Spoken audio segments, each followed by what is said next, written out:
Now at 4, Indiana, home to the best roads in the country.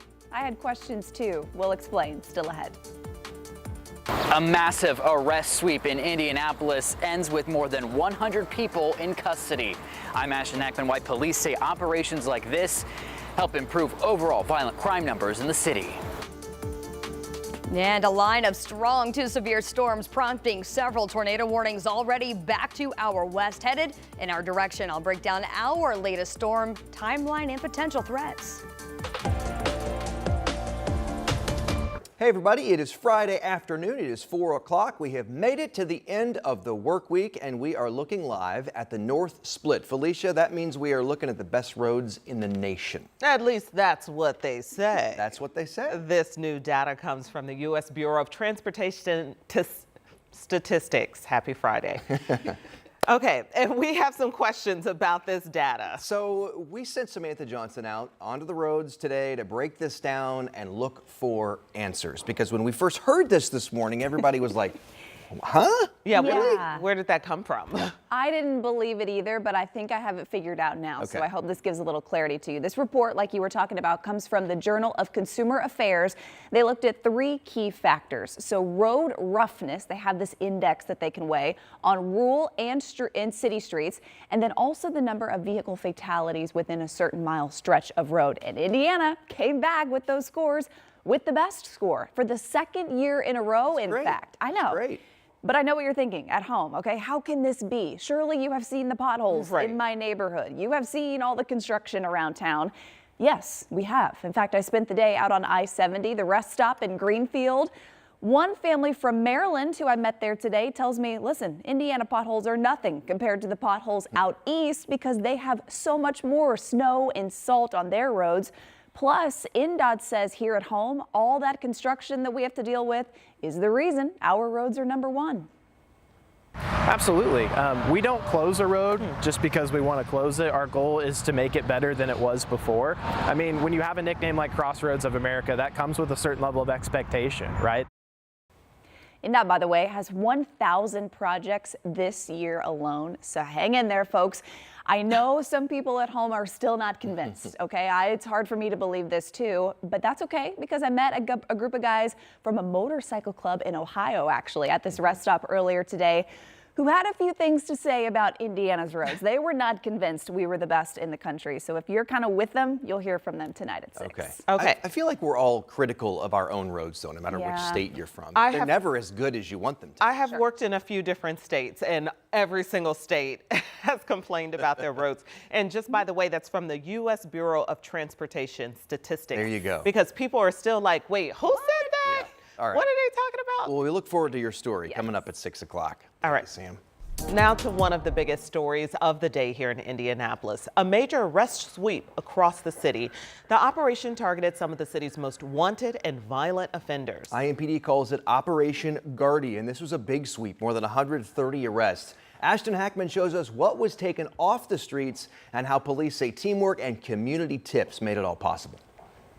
And Metro Police says it's operations like this, targeting the most wanted and violent offenders in Indianapolis, at helping reducing violent crime across the city. Guns in the wrong hands, drugs fueling deadly overdoses, cash tied to crime. That's what officers say they took off the streets during a sweep they're calling Operation Guardian, a large-scale effort leading to 133 arrests, including 28-year-old Braden Blake, wanted on 6 counts of murder in a deadly arson case in Bloomington. 5 other homicide suspects also taken into custody. If you have a big group of individuals focusing on most of the homicide suspects, we can catch more. IMPD Captain Brady Ball, who leads Indiana's Crime Guns Task Force, says operations like this work because of focus and help from the public. We cannot do this. We cannot get better. We cannot figure this out without that community partnership. And it starts with police on the street and the citizens on the street. That partnership playing out on the same streets where 133 people were arrested. Operation Guardian happens in Indianapolis about 2 times every year, meaning you're likely to see another large sweep of arrests sometime this year. In Indianapolis, Ashton Hackman, 13 News. And the man accused of shooting at Metro police officers made his initial court appearance today. Joel Rector faces charges of battery by means of a deadly weapon. Police say Rector shot at them with an air rifle from the window of a house. Well, the home was across the street from a shooting scene they were responding to. And we have video of officers arriving at the house a little more than a week ago. At least one officer shot at the suspect, who ended up in the hospital in critical condition. No officers were hurt, but the one who fired shots is on administrative leave. We're learning more about Indiana's decision to partner with Israel to bring more business to the Hoosier State. As we told you earlier this week, the governor announced what's called Iron Nation Indiana. The program is designed to attract high-tech Israeli startups to set up headquarters here and invest in the state. Braun said it all started last year when former Indiana Congressman Luke Messer brought a group of Israeli entrepreneurs to meet with him. Well, we talked with Messer about it for this week's episode of Crossroads Politics. Here's part of our conversation. We've been working for decades to create Indiana as a tech hub of innovation. Israel is the third largest tech hub in the entire world, behind only San Francisco and New York. And these companies all have to come to the U.S. market, and they're excited by the opportunity to come to the market in Indiana. How do you address concerns that the partnership is with Israel, given the geopolitical tensions? You mentioned the war. The United Nations has been critical of some of the actions by Israel lately. How do you explain that? Well, look, I think you have to start with the understanding that the vast majority of Hoosiers are supportive of Israel. But I think beyond that, trade makes friends. You know, when you're trading with each other, you have a better opportunity to understand each other, and you end up building stronger bonds. Again, back to that Japanese example. We have much stronger bonds with Japan today than we did 40 years ago before those job opportunities come here.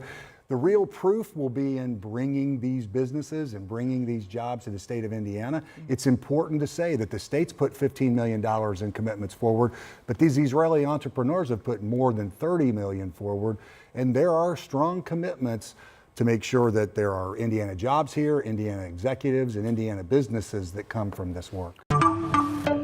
You can watch our whole conversation on Crossroads Politics, streaming Sunday morning at 10 or anytime on demand on WTHR+. Alrighty, and ooh-wee. That's how we sum up this Friday.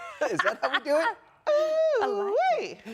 It's just absolutely beautiful outside. Hopefully you have gotten a chance to get outside, go for a walk, sit on a patio, something, because it's just gorgeous. Lots of sunshine out there earlier today. Feels like summer.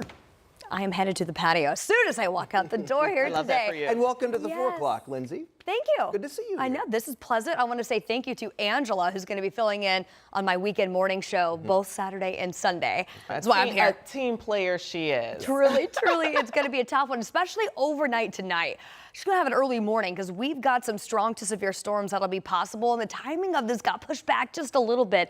We're thinking mainly after midnight through about 4 o'clock in the morning, so not an ideal time frame for our risk of severe weather. Wanted to start with the look at our current radar because we really haven't seen much. It's been a mainly dry afternoon, but we are starting to see a few small little storm cells pop up. Now this one developing near Lafayette has now drifted north, now into portions of northern and central Tippecanoe County. It's lifting off to the northeast across 421 here within the next 15 minutes. Not an overly impressive storm by any means, but what is impressive is what's going on just back to our west. Check out this cold front. We have seen a line of severe weather develop almost instantly. As soon as that trigger got these storms going, we saw almost immediate watches, warnings, and even some confirmed tornado warnings. And that is the case up in southern portions of Minnesota. And all this is headed in our direction. And yes, you do see snow on the backside of that cold front, a significant drop in temperatures as we get into our Saturday and then especially Sunday. Tornado watch boxes issued as far east as northern Illinois. So this line, again, headed in our direction. What's going to work in our favor is the timing of this. Yes, we never really want storms to hit overnight, but this whole system's going to lose some momentum as it moves into central portions of Indiana. That's why you see the western and northwestern tier under that level 2 to 3 severe risk as we get into the evening tonight, again, mainly after midnight. In the meantime, enjoy 82 partly cloudy skies. We'll walk you through that latest storm timeline coming up in the full forecast. All right, Lindsay, we will check back in. And a big announcement from President Trump today. Look at your screens. The Strait of Hormuz, a vital trade choke point, is now open to all commercial vessels for the remainder of the ceasefire with the U.S. That was supposed to end on Tuesday. But President Trump says they could come to a peace deal sooner, maybe even in the next day or two. Here's Ivan Rodriguez. The Strait of Hormuz, which has been effectively closed since the start of the war, is now completely open, according to Iran. President Donald Trump heralded the move, but said the current U.S. naval blockade will remain in place until, quote, our transaction with Iran is 100% complete. While Iran says the continuation of the blockade would violate the ceasefire agreement and force it to reclose the critical passage. Trump and his allies appear optimistic an agreement will soon be reached. The fact that both sides are saying the straits are open, that's a good sign for all of us, and it's obviously a good sign that the markets like, and that hopefully this is the beginning of the end of the war. Friday morning, U.S. stocks surged and oil prices dropped sharply. Oil prices trading at their lowest levels since early March, but still remain higher than their pre-war levels. But experts warn even if the war ends now, it could still take months to years for oil production in the region to recover. Restarting upstream production could take several months. Restarting refining capacity will take several months. So all of these things are lags in the pace of the recovery. As a 10-day truce between Israel and Hezbollah in Lebanon also appears to be holding, despite the Lebanese army accusing Israel of violations. There is mounting hope on all sides that there may soon be an end to a recent spike in violence. We want the ceasefire first to be established for good. We believe that the cannon should shut up in order for the negotiators to be able to listen to each other. I'm Ivan Rodriguez reporting. Our news continues this Friday. Planning to get away by plane this summer? The complications you could run into thanks to high fuel prices. We'll tell you what you need to know, and as if the fuel problems weren't enough, O'Hare is making some big cuts. The impact to your summer travel if you fly through there.